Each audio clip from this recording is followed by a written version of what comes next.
So this is my palm tree box that I have for my windmill palm. It's a total height of 12 feet this year. Sorry I did not get the time to break down the steps or make a video of me putting it together, but if I can explain it to you real quickly, where the tape is right here at the top, it goes across, that's the 8-foot mark. Those are 8-foot panels on the bottom. I extended it by 4 feet, which gives you a total height of 12. And I have a frame inside. I'll show you real quick. Just real quick, you can see the wooden frame inside. There you go. So I constructed a wooden frame inside and then mounted these.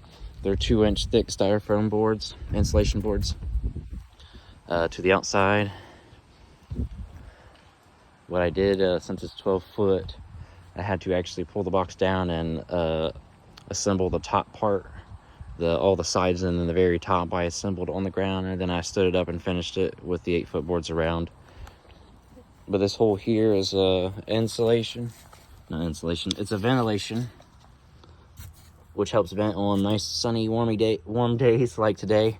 I can't talk, but you can see I got it wrapped in burlap. This is just about midway up the trunk to the crown, and also allows me to service my heater if need be. And then on the other side, at the top towards the head, I have another hole, which I can just, right there's the thermo cube that it's hooked to, closer to the crown. You can see I got all the branches, all the fronds tied up, the burlap up there. But I just run that right there on the crown. That's what keeps it controlled, temperature controlled. But that hole right there also is another ventilation hole on the other opposite side of the top. But when it gets really warm, I mean, today is actually really warm. I didn't have to box it up at all, but I just had to get it done before it got super cold and super rainy.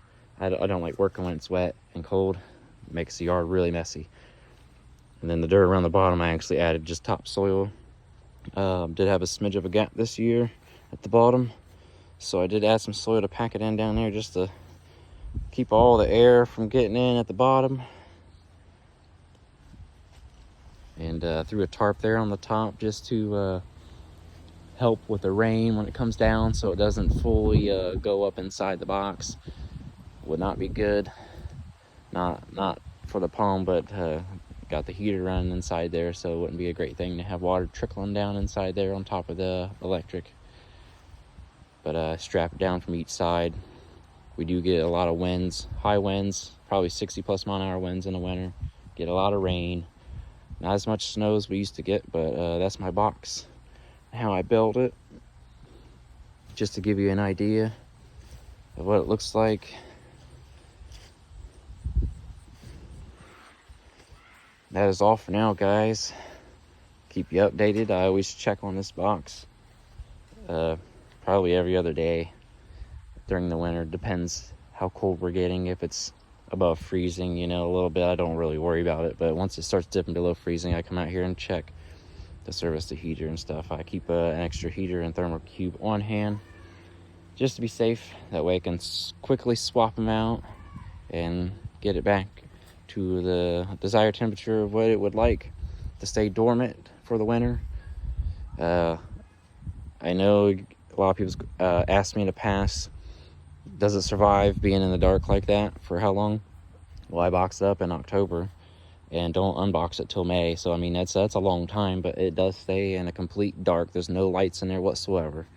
It just stays dormant because the temperatures are so cool that it's preventing it from growing. So it's basically just falling asleep. It's just stopping. It's setting still until I unbox it in the spring, and then it just takes off, you know, where it left off the growing season before.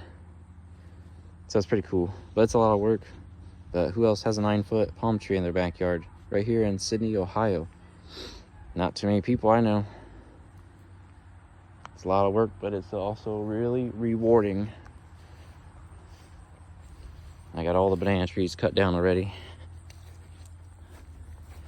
Look at that, that's some of the stems right there. Some big old stems. But everything's tucked away for the winter pretty much. Till next time, guys, go online, do some research for next year. Maybe search up some new plants you're looking to plant, or maybe you still have some in the garden. You just need to learn a little bit more about them, and maybe you'll find another spot in the yard that works better for them. Sunnier spot. Maybe they like more shade. I don't know. That's what I do a lot of over the winter. I spend a lot of time doing research, reconstructing everything, and just changing stuff up, making it the best I could possibly make it. We got our watchdog down here. Anyways, I'm gonna let you guys go. But this is Jungle John here, Ohio Zone 6A. Just giving you a quick tour of the box, let you know how it goes.